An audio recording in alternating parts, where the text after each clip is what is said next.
A very warm welcome to the participants of the Proteomics Advanced Winter School 2021.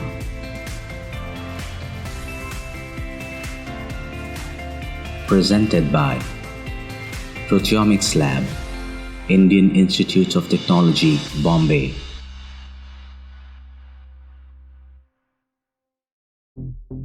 Day 2, Sample Preparation and Gel-Based Proteomics.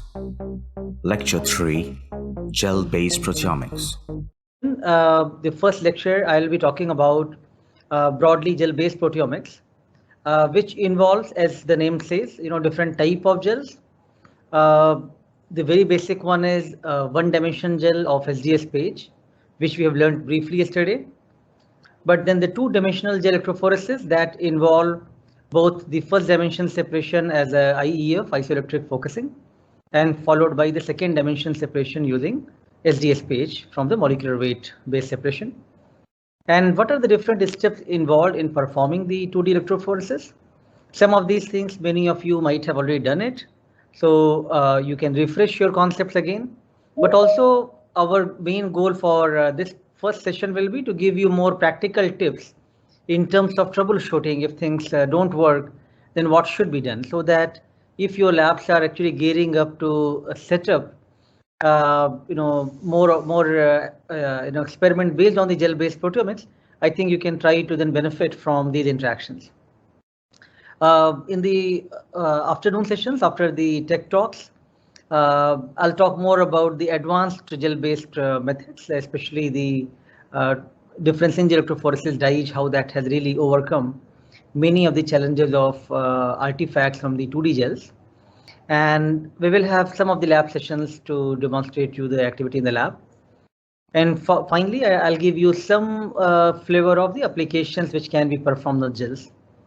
And as the first part, I'm going to focus on mainly the broad gel-based proteomics theme, which involves, as we just discussed, that different type of gels and how to separate the complex proteins based on the different properties of either molecular weight or their isoelectric point. So these can be discussed with these technologies like sodium rhodocyl sulfate, polyacrylamide gel electrophoresis, SDS page, or two-dimensional gel electrophoresis, 2DE, or 2D difference in gel electrophoresis, DIGE. So the conventional 2D electrophoresis started quite early in 1970s. This was probably one of the oldest technique which we can say has laid the foundation for the field of proteomics. And in 1975, two scientists, Close and Farrell, independently they performed the separation of the complex protein mixtures using the two-dimensional separation. At that time, they did not have the the fancy setup what we have today, but they used tube gels, and they manually made those ampholites and tried to separate the the proteins in the first dimension with the tube gels in the isoelectric focusing field based on the their own manual setup. Eventually, that setup got replaced with the immobilized pH gradient strip or IPG strip. So what was manually packed as the tube gel with a different type of buffer and immobilin in that later on got replaced with commercially made IPG strip, which is a plastic thin plastic strip. On top of that, acrylamide is coated, and then that contains different type of pH buffer.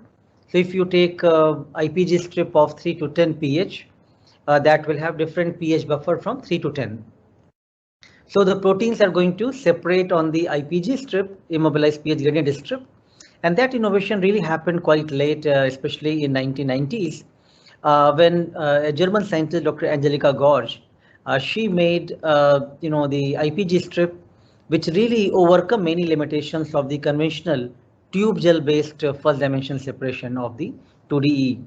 So while two-dimensional electrophoresis really probably one of the oldest and most fundamental technique of proteomics, but the technique really got revival and more wider acceptability only when it became more IPG strip-based first dimension separation and IEF, and then the commercial vendors like Pharmacia, Emersham, and then GE Healthcare and Biorad. Then they took over and then they started manufacturing these IPG strip commercially.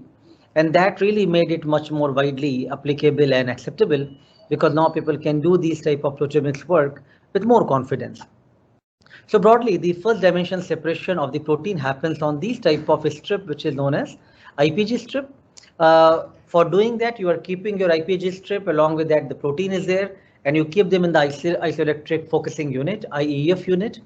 And then based on the isoelectric focusing, where the protein is really going to move in the electric field and trying to find the pH equals to PI values to stop over there. And that's where the first dimension separation happens. Once you have done the separation of the protein in the first dimension based on the PIs of the protein, then you want to further separate them in the second dimension based on their molecular weight. And for doing that, then you are applying the same IPG strip, you are placing them in the SDS page unit, and you want to further separate based on the molecular weight. So the concept of the SDS page remains same here. Only thing is you are going to make a flat comb here, and then you are going to place your IPG strip on top of the gel so that you can separate the your proteins in second dimension based on molecular weight. So conceptually, it's very elegant because you are utilizing two different properties of the protein and want to separate them on the gel based on the PI and molecular weight. And every gel image provides a lot of information to start with. You know, what is the on a given gel, if you have used 4 to 7 IPG strip because your goal was to look at the proteins in the physiological range, then you are going to mainly, you understand that, what the pH range 4 to 5 and 5 to 6, 6 to 7 is going to be on the gel. And you can determine yourself that what can be the exact PI of my given protein. People also run sometimes the PI marker and molecular weight standard markers so that you can also know exactly the PI as well as the molecular weight of the proteins. So the workflow of this two-dimensional electrophoresis involve a couple of steps, which I'm sure some of these steps all of you have performed. Some of you who may not have done the 2DE in your lab, I think it's conceptually very simple to adapt that, because you just have to buy a small isoelectric focusing unit and the IPG strip. That's all you need. You already have the SDS page and second dimension separation part. So rehydration of the IPG strip and isoelectric focusing, followed by equilibration of these strips, then separation of the protein in second dimension using SDS page. Then you want to visualize your spots using the stains. You want to perform the image analysis. You want to pick the right spot which you want to identify using mass spectrometer. For doing that, you will perform the enzymatic digestion. And then you can proceed for the identifying the protein using mass spec, which will be our next module from tomorrow. So I'll just walk you through each step. And then during the process, I will also try to give you some practical tips of if things don't work, what you can do better to improve your troubleshooting steps for doing this stuff. So I'm not going too much detail about how to do this, but rather I'll be giving you just a brief flavor of it, how to do it, but more time is spending on if things don't work out, then what to do it. So the first part, rehydration, means like you have the protein complex protein mixture in a tube, the solution form, and that protein you want to now first immobilize on the IPG strip, immobilize pH gradient strip. So for doing that, you are doing this rehydration step. When simply you are taking a tray known as reswelling tray, and in that you are placing your protein in the solution form, and then you take IPG strip, remove the plastic on that, and then upside down. Now that acrylamide is facing the protein, and then that will slowly start imbibing all the protein from that solution form, and then that is going to provide all the proteins to move it inside the IPG strip in the process known as rehydration.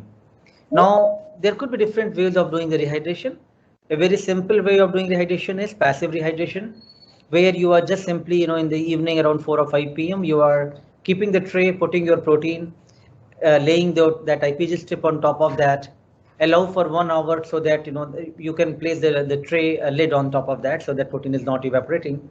After 1 hour, when most of the protein solution has already got inside the IPG strip, then you are going to place the mineral oil on top of it and then leave it overnight so that slowly the entire protein will be properly focused inside this IPG strip and ready for the next step of isoelectric focusing. But sometimes, there is too much heat outside, too much maybe lab, even, the heating and cooling situation is not so good, that you might see like, a lot of crystals being formed on the edge of the IPG strip. And because the protein solution, what you have, that is in a buffer, which is known as rehydration buffer, which contains urea, thiourea, chaps, bromophenol blue, so and DTT. So now this solution, because it has urea, if there is a lot of drying there and the heat there, it is going to form the crystals on the edge, which is actually to be avoided, because otherwise it's going to create problem in your isoelectric focusing part.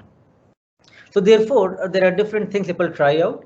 Sometimes people also do active rehydration, so that you are not keeping just on the lying on the room temperature, but rather you are putting your setup in an isoelectric focusing unit, and then you are applying very low volt of 250 or 500 volt overnight, and slowly, allowing this all the solution of the protein to move it inside the IPG strip, and that is known as active rehydration. Again, which is good, no clear verdict on it. Passive rehydration is more straightforward, probably more reproducible in a way that you are keeping it sufficient time overnight. As long as your the temperature conditions are good and your mineral oil is placed properly, it should be good. But active rehydration could be more specialized for some condition when the things are not happening very well for rehydration or a lot of crystals being formed. But nevertheless, I think since you have the IEF unit for doing your isoelectric focusing, you can utilize this active rehydration and compare that yourself, what works better for the rehydration step. In either case, you're going to add the mineral oils on the strip and leave that overnight.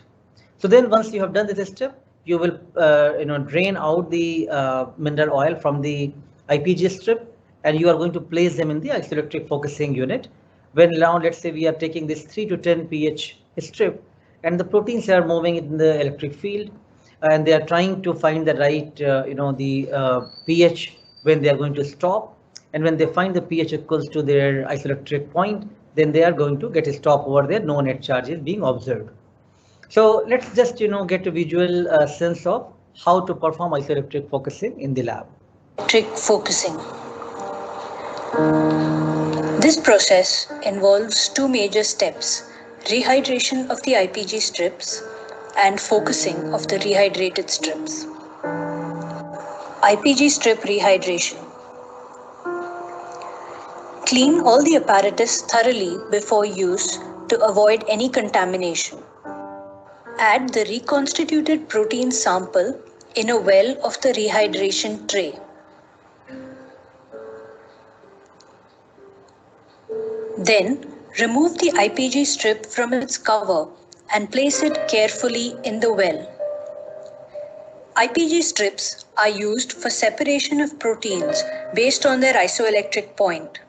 These are acrylamide-coated plastic strips containing immobilins of various pH spread across it. They have successfully replaced conventional tube gels due to their reproducibility they can achieve.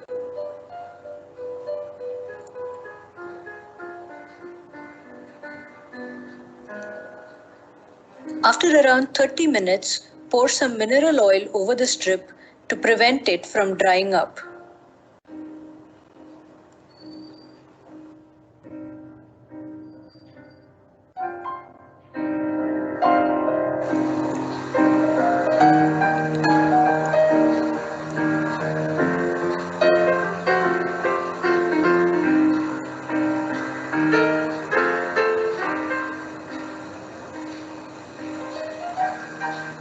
Cover the tray and leave it overnight to allow rehydration to occur. Isoelectric focusing. Initialize the instrument and clean the surface well with a dust-free cloth.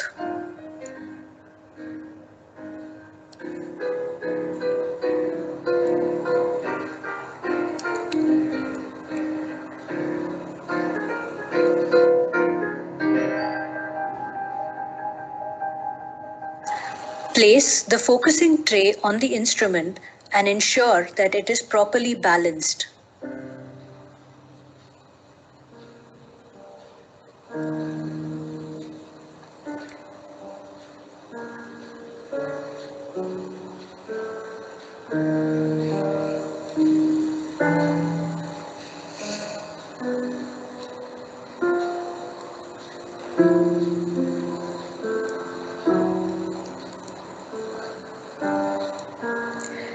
Cut the paper wicks required for focusing to a suitable length and wet them with a small amount of water before use.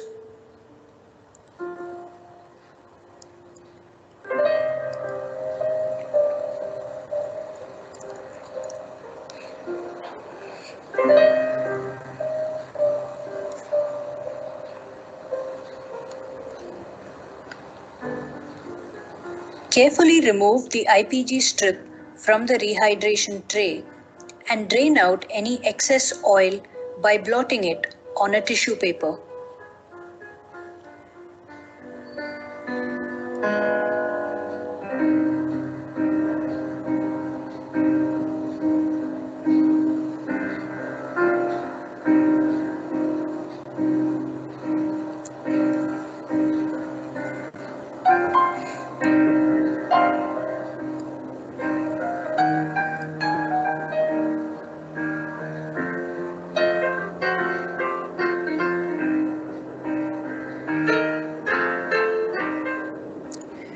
Place the strip in the focusing tray and immerse it with mineral oil.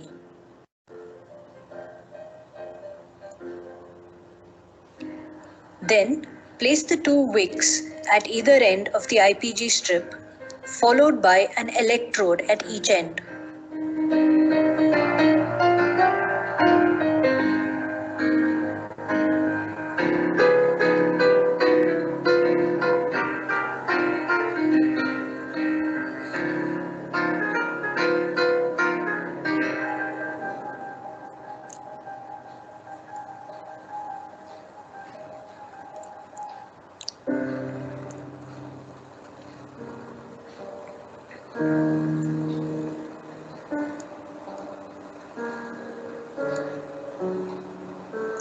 Fill all the adjacent wells with mineral oil to ensure uniform current flow.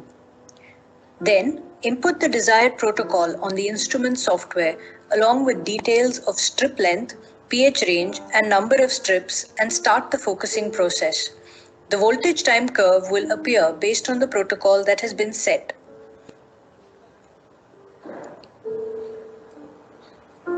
Protein separation occurs on the basis of net charge of the protein.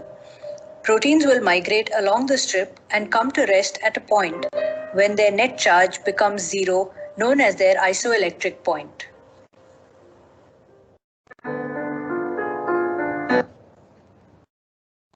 All right.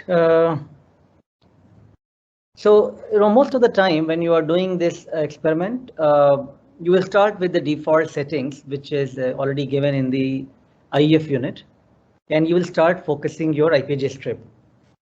Now, there are several important points to think about for your experiment. What type of IPG strip you should choose, what the length of the IPG strip should be, and what type of voltage setting you should be doing, right? So these are the kind of thing which you have to think before doing it. So conceptually, it's very simple, but now practically, if you want to do in your own lab, you have to think about these points. So let's say, what type of IPG strip I should be using. You have many choice from the commercial vendors. There are different type of IPG strips are being sold. So you can try at least, two type of IPG strip. One is 3 to 10 pH and second is 4 to 7 pH. 3 to 10 is a broad range because it is going to give you proteins from both acidic and basic side. And you have no idea for your sample. So then you can get started first with the 3 to 10 IPG strip.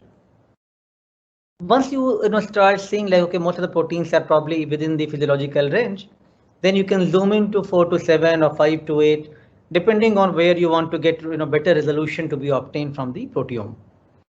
Second part is the length of the IPG strip, because ideally what you want is as many protein as you can separate by using these simple techniques. So longer the IPG strip, better the separation will be. because you can load more protein when you have the longer IPG strip. So if you have multiple options, you have sometimes the IPG strips are just 7 centimeter long, 11 centimeter, 18 centimeter, 24 centimeter. But different commercial vendors, they provide different length, but maximum it can go 24 centimeter. When you take a 24 centimeter long IPG strip, on top of that you can actually load maybe almost 1 milligram protein, 800 microgram to 1 milligram protein. Now when you take 11 centimeter or 17 centimeter IPG strip, then you can only load maybe 500 to 750 microgram protein. So depending on the length of the these IPG strip, amount of protein can be loaded. So more the protein you can load and broader the separation could be, you can achieve much higher resolution of the proteome separation. So those labs which are good in doing 2DE, there are several in India who are doing excellent work using two-dimensional electrophoresis. Even just by using their good long 2D gel, they can separate close to 1500 to 2000 spots or proteins reproducibly on the gel, right? Which is actually quite decent coverage from any technology point of view. If in single shot with one gel, you can separate 2000 proteins from the given sample type, could be bacteria, could be a cell, could be any lysate. Now that is quite decent coverage. But to do that, 18 or 24 centimeter, you should not just jump at with the long length. You should actually start with the smaller IPG strip. Always advisable to start with the 7 centimeter so that your hands are good, your lab is actually optimizing the protocol on the small strip. You are not wasting your too much protein. You are not wasting too much reagents to make the large gel. And also these IPG strips are very costly, especially the longer ones. So you don't have to put so much resource on buying those stuff, right? So choose maybe 3 to 10 IPG strip with a 7 centimeter length as the first start.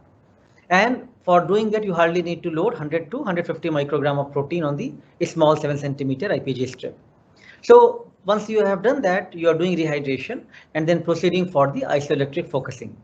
Now, many times isoelectric focusing, you are going to start with the vendor's, settings which has been given on that IPG instrument. And the basic concept here is that you want to all the protein to migrate in the entire IPG strip in the isoelectric focusing unit and provide sufficient time so that the IF happens properly. Now, depending on the length of the IPG strip, you are going to choose how much volt hour you need to apply for the IF to happen. Just basic ballpark number, if you are choosing 7 centimeter type of IPG strip, you might want to go 75 to 80,000 volt hour to be achieved. When you are using the longer length IPG strip, of course, you want to go 100,000 or more volt hour to be achieved. So initially you want a very low voltage like 200 volt to start with. Slowly you are ramping up 500 volt, 1000 volt and up to 8000 volt. After it reaches to 8000 volt slowly, then you are keeping it at that volt for many hours so that the total volt hour can be achieved. And that's something which you have to set up how many volt hour you want to achieve. Now this part is not specific to the time. You may not be able to achieve all the time in 4 hours or 5 hours that type of volt hour because it may take some time longer time for the this IEF process to happen, or it may take only the defined time what you have given. But in general, for a small 7 centimeter strip, 8 to 10 hours are sufficient time for separation in the IEF field. So once you have achieved that required volt hour, then you are saying, okay, step down now slowly and reach to almost 200 volt and stay at 200 volts so that the next day morning when you come, the proteins are not going to get diffused. Otherwise, if after that you stop the run, the proteins are going to get diffused. So you want to take them out immediately after the IEF is done, and you are draining the mineral oil, and then you are keeping them in your -20 freezers with the tray on and with the paraffin something which is surrounding to that so that there is no condensation comes on top of the gel. So these things you are going to pay attention to, but this is again a beginning of that, right? You want to start your IEF in this manner. But most of the time, the practical results are that you wanted to achieve this kind of trajectory of IEF, but what you have achieved is something like this, right? And this is where your troubleshooting starts and your actual experiment starts. So now we have to think about how to change this particular thing so that it can achieve the IEF in this trajectory, what we wanted to achieve. Looks like in this sample, there is too much salt there, you can't change much here because it is not allowing the voltage to increase up, and it's not following your trajectory.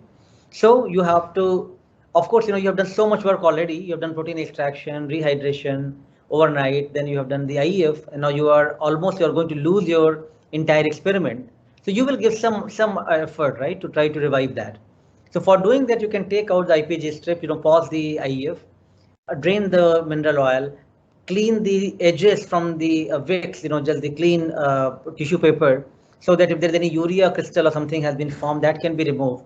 Change the wicks, which is placed in the IEF unit, so that now if there was a lot of contamination from the salt, might have stopped over there.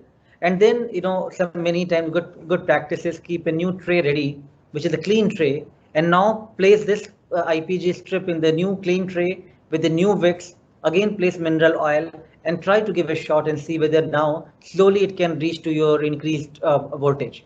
And if it does, then you do allow them to reach sufficient volt hour, and many times it does work. But not all the time things are going to be like that. You have to go back and prepare your sample well. That is the most of the time reality is, right? So you will see, as I said, you will see the lot of deviation, but sometimes you can try to revive your strips and try to see if they can still follow the trajectory which you wanted to achieve.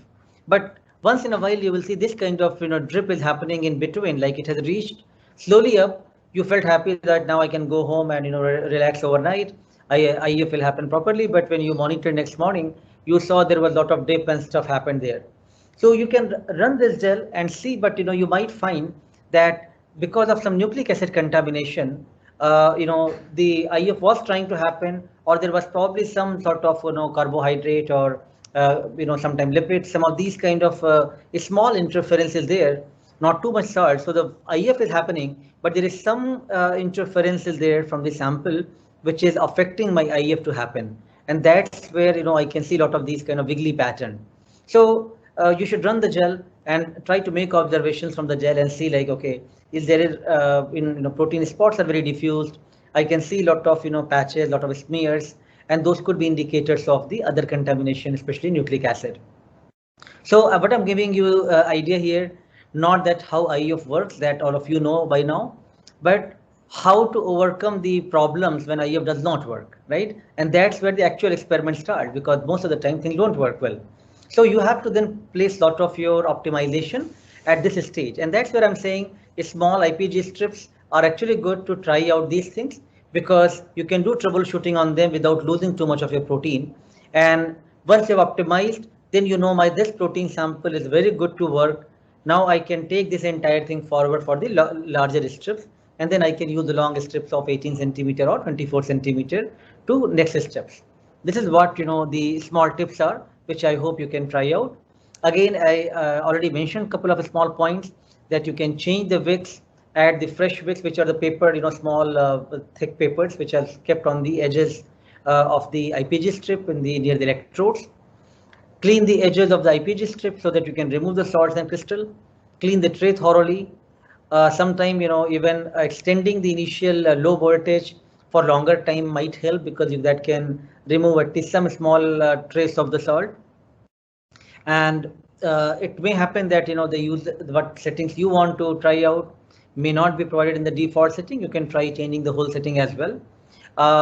But I think a good sample, clean sample is the key to start with. Whether you want to go with the gel-based approach of 2D electrophoresis, or you want to go with mass spectrometry-based approaches, your dirty sample is going to clog the IPG strip in this case, and going to clog your column in the mass spec. So you're going to lose a lot of money, lot of resource, lot of time if you cut corner onto the sample prep. And that's why I'm keep re-emphasizing for all of you who are really intended to start your lab, and you are trying to bring the new technologies to the lab. Please make sure that your lab place really large emphasis about sample preparation and good sample preparation strategies. Rest of the things can be done very easily. So once you have now achieved good IEF, you are ready for the next step, which is equilibration. Now think about why we need to do equilibration. When you are doing SDS page in your lab, you have a protein which you have extracted or purified a protein, and you want to simply run the protein on the gel on the SDS page. So you are just simply loading that protein on the gel. And prior to doing that, you are boiling your protein in the dye, and you are just trying to make sure that protein is getting denatured with the SDL buffer, and you are going to now load them on the gel for the further separation. Since here in the 2D gel, the proteins are now in the acrylamide strips with the IPG strips, you can't boil them. So you want to still do the denaturation and reduction steps so that your IPG strips are prepared for the second dimension separation. And that's where you want to do the equilibration step so that you can provide the conditioning step, which is similar to what you do for the boiling the sample prior to doing the SDS page, right? So here, you want to coat the proteins with the sodium dodecyl sulfate detergent. You want to cleave the inter and intra-chain disulfide bonds, and also you further want to prevent the reoxidation. And for doing that, you're alkylating sulfhydryl groups of cysteine residues. So the first equilibration step involves, this recipe, which is having 6 molar urea, 2% SDS, 0.375 molar tris HCl, pH 8.8, glycerol, and 130 millimolar of dithiotritol to break open the disulfide bonds. Now, the same recipe can be used for the second equilibration solution as well. Only change here will be iodoestamide will be used, 135 millimolar rather than the DTT. And each step of equilibration, tentatively you can perform for around 15 minutes each. So, animated way how it looks like, you have this tray where you are adding your equilibration solution 1, and then you are moving your IPG strip from that after 15 minutes to the equilibration solution 2. The one solution contains the DTT, second contains IAA. So the disulfide bonds are broken and alkylation is happening of the sulfhydryl groups to block the cysteine, and the reoxidation can be prevented. And now these strips are good for the next workflow, next step of the workflow, which is the second dimension electrophoresis on the SDS page, which is in this case becomes the the way to separate protein based on the molecular weight. So we have already separated based on the PI value. We want to further separate based on the their molecular weight. So SDS page, all of you are already familiar with.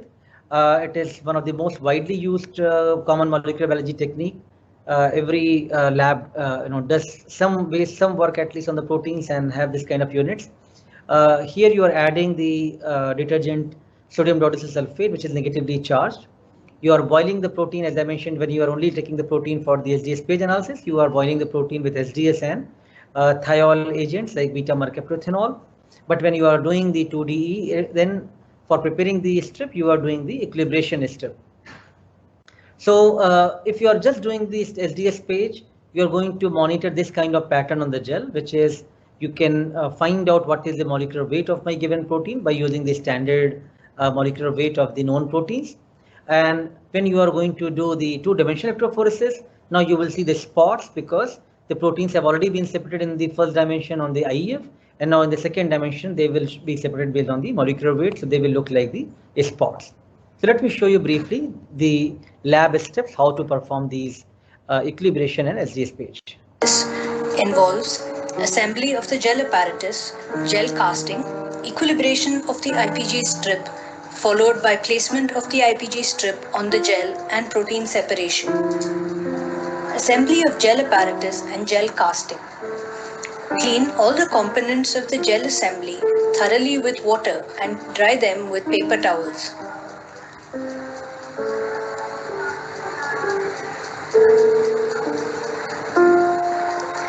Carefully arrange the glass plates in the gel casting assembly, interspersed with separator sheets depending on the number of gels to be run.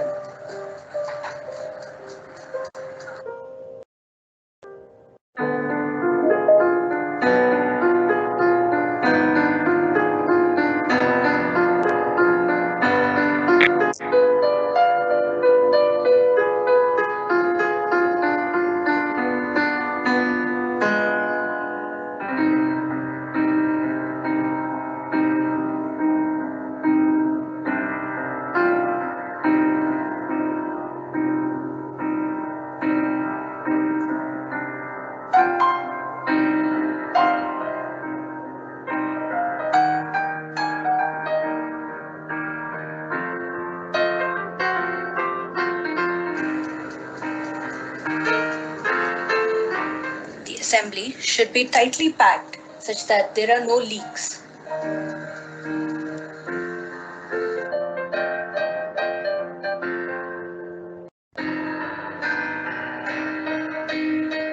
Close the casting assembly and tighten the screws provided.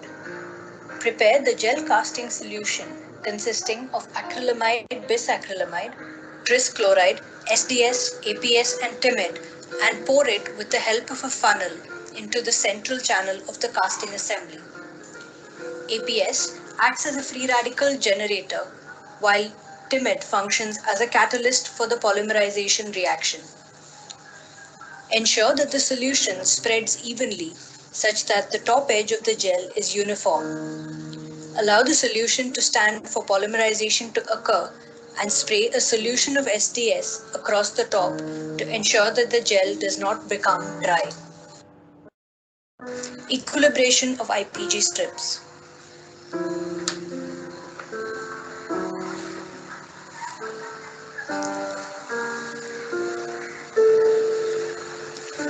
Place the thawed IPG strip in the tray and over it pour the first equilibration solution consisting of urea, tris HCl of pH 8.8, glycerol, SDS, bromophenol blue along with dithiothrietol or DTT.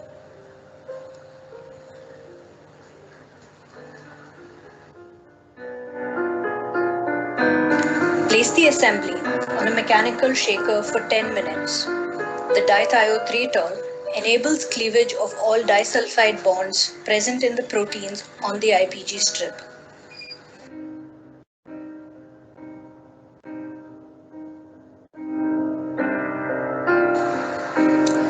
Next, add the second equilibration solution to another well of the tray. This solution has the same composition as the first, except that the DTT is replaced by iodoacetamide. Transfer the IPG strip into this solution after draining off any excess liquid from the first.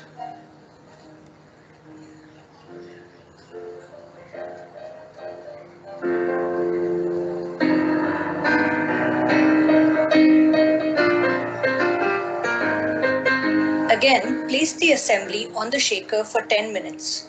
Iodoacetamide prevents reformation of the disulfide bonds by binding to the free sulfhydryl groups that were obtained after DTT treatment.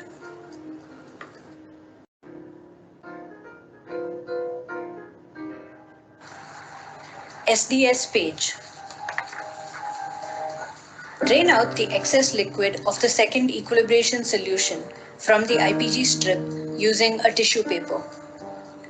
Soak the strip for a few minutes in the same buffer solution that is to be used in the gel tank. Then carefully place the strip in between the glass plates and gently push it in until it rests firmly on the gel surface without any gaps.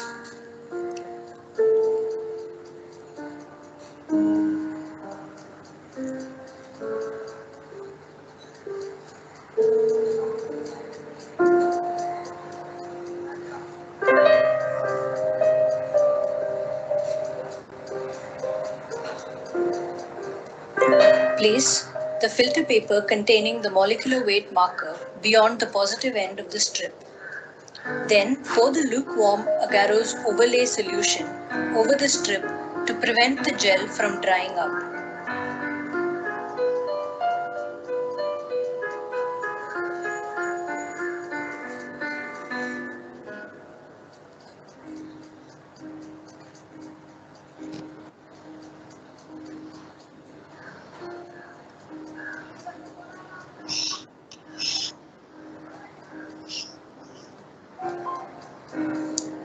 Assemble the remaining plates in the gel assembly and carefully lower the entire apparatus into the gel tank containing the buffer solution.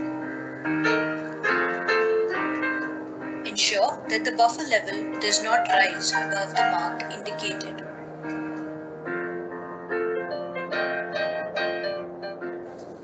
Place the separating chamber above this and pour the buffer solution into the upper chamber. Close the gel assembly and connect the apparatus to the electricity supply. Set the appropriate voltage and begin the run. All the proteins present on the IPG strip carry a large negative charge due to the action of SDS, which denatures the protein and binds to the polypeptide backbone at a constant weight ratio. This ensures that the proteins present get separated exclusively on the basis of their molecular weights rather than their mass to charge ratios as in a native page.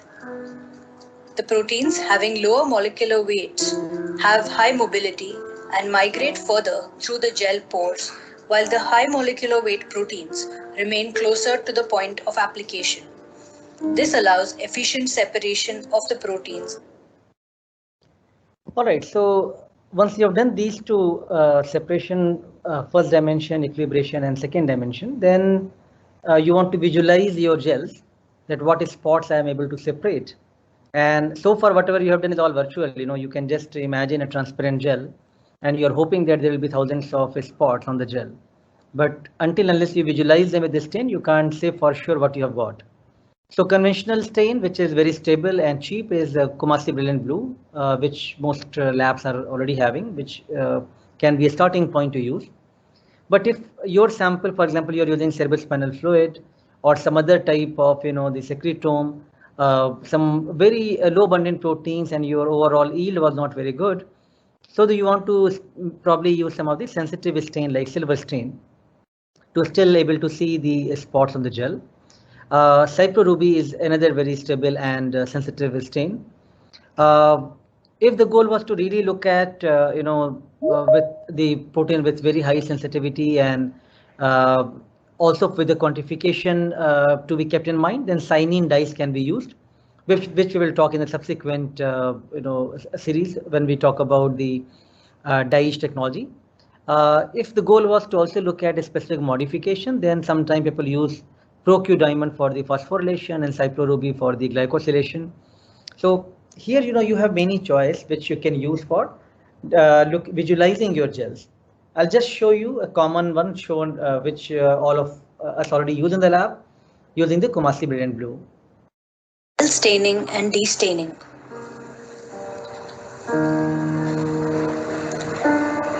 This process involves removal of the gel from the electrophoresis assembly, followed by treatment with a fixing solution, staining solution, and finally the destaining solution.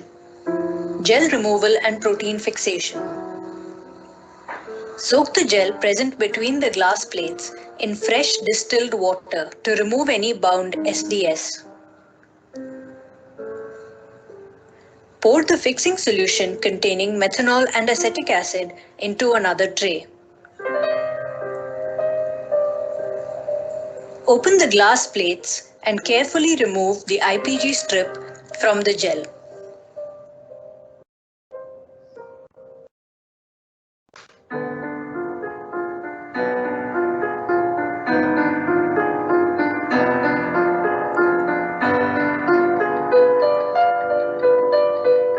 Then, transfer the gel into the fixing solution by gently sliding it off from the glass plate.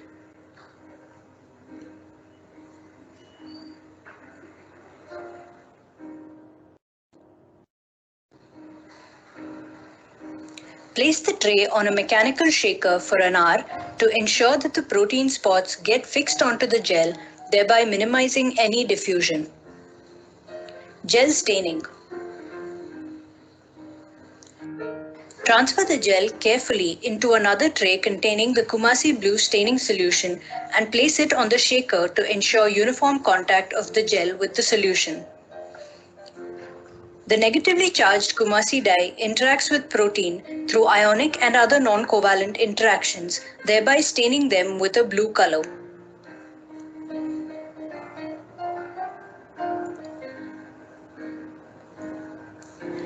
Add some more staining solution such that the gel is completely immersed and leave it overnight for around 8 to 10 hours. Destaining. Drain out the staining solution from the tray and pour the destaining solution consisting of methanol and acetic acid into the tray. Place the tray on the shaker for around 6 to 8 hours until the background stain of the gel is completely removed and the spots are clearly visible.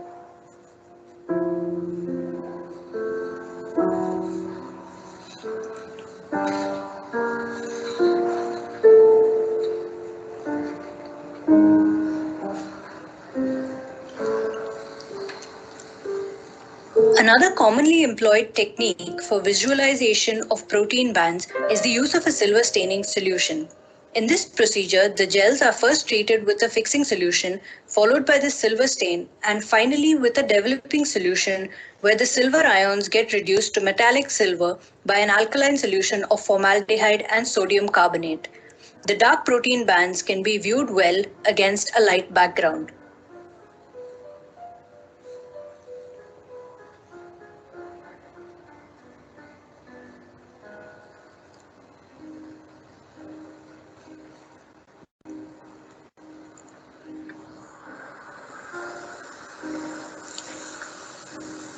Here, we show gels containing separated proteins from serum, bacteria, and plant samples that have been stained with Kumasi blue dye, as well as a plant protein sample that has been stained with silver dye. All right, so this is the reality of the gels. You will have all type of issues. Some abundant proteins in the plasma, you can still see that. Some streaking you will see, this kind of horizontal streak, some of the vertical streak. Handling 24 centimeter gel is a problem, so you will see this kind of breaking happening. And of course, if you want to now cut these spots and want to do the mass spec, you will be having again challenges of whether you can have sufficient peptides to analyze these or not, right? So let me just conclude this first lecture right now. What we have covered so far, that it is very simple for any molecular biology lab to set up two-dimensional electrophoretic based workflow, because you just have to have one IEF unit.